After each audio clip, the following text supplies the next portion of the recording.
Oke, halo assalamualaikum warahmatullahi wabarakatuh. Berjumpa lagi dengan saya Ariko Story TV.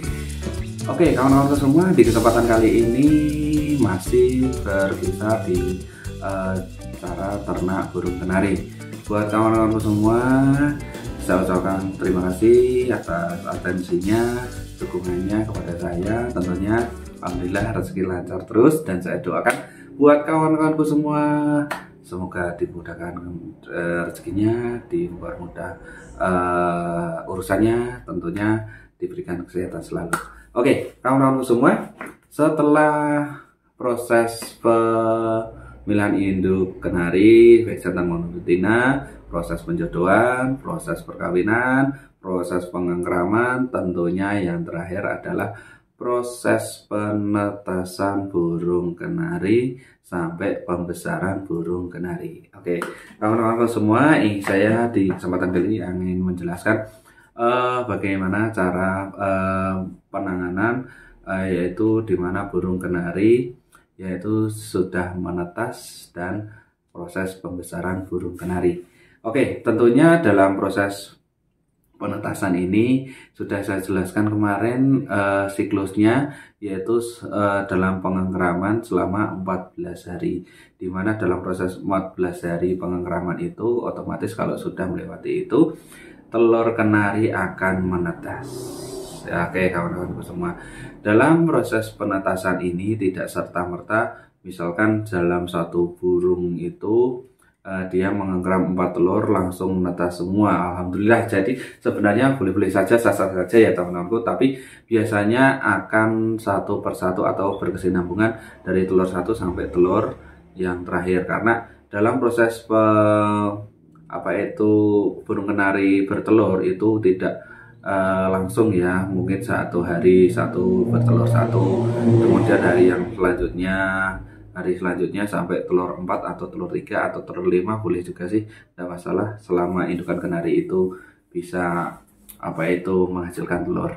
Oke kawan-kawan semua, gini, dalam proses penetasan indukan kenari perawatannya yaitu yang pertama, kalau sudah menetas ya kawan-kawan, sudah menetas siap sedia untuk EF-nya. Kalau kemarin dalam proses pengengkraman EF-nya kita stop atau kita batasi, sekarang kalau proses penetasan yaitu EF-nya harus kita sediakan. EF-nya apa saja sih? Yang pertama yaitu telur puyuh atau telur ayam, tidak masalah. Kemudian jagung, ini kita selang-seling antara telur sama jagung. Mungkin hari pertama kita kasih jagung, kalau jagung sudah habis kita kasih telur sudah habis kasih jagung lagi. Jagung diselingi sawi sendok boleh, tidak masalah, tetapi jangan terlalu banyak untuk sawi sendoknya, karena di anakan burung kenari ini kalau belum bisa mencerna sawi sendok bahaya juga sih, tidak masalah sih sebenarnya ya. Yang penting kita ikhtiar saja, semoga dalam proses penetasan dan proses pembesaran kenari bisa berjalan lancar tentunya kawan-kawan semua.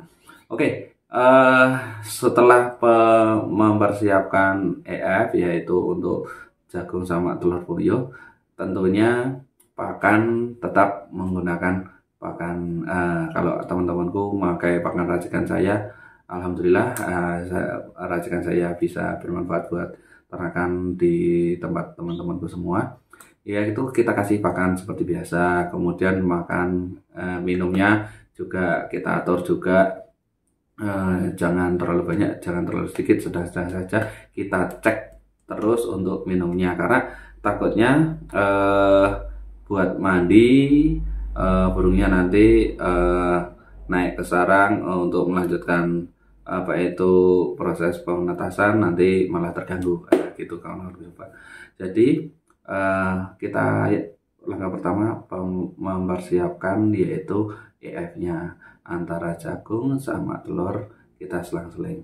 Yang kedua, pemberian pakan setiap hari diganti ya kawan-kawan semua, dan minumnya dicek juga. Dan yang ketiga, tetap jauhkan dulu dari pejantan, karena kalau burung indukan kenari untuk proses penetasan dan pembesaran kenari biasanya birainya itu agak kurang stabil ya, kadang muncul kadang enggak, karena apa, pengaruh dari EF-nya, yaitu karena makan apa itu telur puyuh sama jagung. Jadi jauhkan dulu lah dari indukan kenari. Indukan kenari kita pakai untuk betina yang lain gitu kawan-kawan semua. Selanjutnya untuk setelah proses penetasan, yaitu mempersiapkan untuk proses pembesaran burung anakan kenari. Oke, untuk proses pembesaran burung anakan kenari ini ada dua cara ya. Yang pertama loloh induk dan loloh hand feeding atau kita loloh sendiri. Kalau di tempat saya, sementara saya menggunakan cara yang pertama yaitu loloh induk. Jadi kita bisa menghemat waktu, kita bisa kita mengerjakan hal-hal yang lain lah selain untuk meloloh di hand feeding ini. Karena saya pribadi tetap terbentur kerjaan saya kalau meloloh indukan kenari, tapi tidak menutup kemungkinan besok kalau waktu saya sudah lenggang, mungkin insya Allah saya buatkan lagi untuk hand feedingnya, yaitu kayak meloloh burung kenari. Kalau saya memberikan video atau ilmu tapi saya belum melakukannya, tapi saya gimana ya gitu, rasanya kurang legowo lah, kurang lost untuk pemberian ilmunya karena belum melakukan. Kalau hand feeding dulu saya sudah pernah untuk burung lovebird, jadi saya loloh sendiri. Tapi untuk khususnya burung kenari belum pernah sih. Insya Allah besok akan saya coba juga untuk hand feedingnya. Tapi kemarin juga saya sudah berkunjung di tempatnya Pak Ditarono. Di video saya juga ada yang dulu, yaitu untuk proses hand feeding ya. Dia menggunakan bantuan loloh sendiri untuk menunjang produksi kenari biar cepat. Nah, sementara di tempat saya baru loloh induk. Nah, dalam proses pembesaran burung kenari itu kawan-kawan semua juga perlu diperhatikan dalam perawatannya. Diusahakan kandang bersih ya kawan-kawan semua. Takutnya kalau kandang tidak bersih nanti kotoran-kotoran burung kenari indukan maupun anakan kenari akan mengumpul jadi satu. Nanti kalau tempatnya lembab nanti malah menyebabkan penyakit. Jadi diusahakan alasnya ya 3 hari atau 2 hari itu diganti biar kandangnya bersih, terutama untuk indukan dan anakan biar sehat selalu dan sampai besar. Nah kawan-kawan semua, setelah proses penetasan, proses pembesaran, kita masuk ke proses pemanenan burung kenari anakan.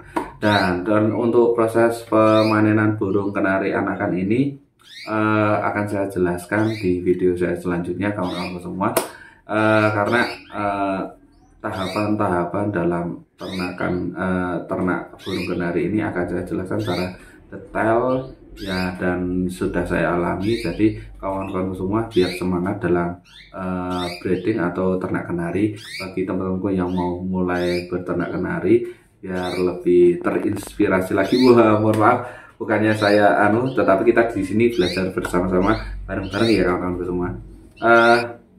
Mungkin itu saja yang bisa saya sampaikan kepada kawan-kawan semua, bahwasanya dalam proses penetasan burung kenari apa saja yang kita lakukan adalah yaitu yang pertama mempersiapkan EF-nya, karena kalau sudah menetas otomatis indukan akan meloloh anakan kenari selama 1 bulan lah kurang lebih. Dalam proses 1 bulan itu silahkan teman-teman bisa menggunakan jagung, bisa menggunakan telur puyuh, dan di selang-seling ini dikasih sawi sendok juga tidak masalah, tetapi sawi sendoknya jangan terlalu banyak, takutnya dalam proses pelolohan anakan kenari nanti terganggu karena belum bisa mencerna untuk sawi ini karena lembab ya, kandungan airnya banyak. Oke, kemudian langsung masuk ke proses pembesaran. Dalam proses pembesaran ini ada 2, yaitu loloh induk maupun loloh kita sendiri atau hand feeding namanya. Itu silahkan teman-teman memilih salah satunya. Untuk loloh induk ya kita tinggal setting lah, kita kasihkan untuk main EF-nya dan pakan minumnya. Itu saja. Untuk hand feeding ya tentunya di video saya sebelumnya juga sudah saya buatkan untuk proses hand feeding itu caranya bagaimana, sudah saya jelaskan di video itu, silahkan ditonton buat teman-teman semua. Dan untuk proses pemanenan akan saya jelaskan di video saya selanjutnya.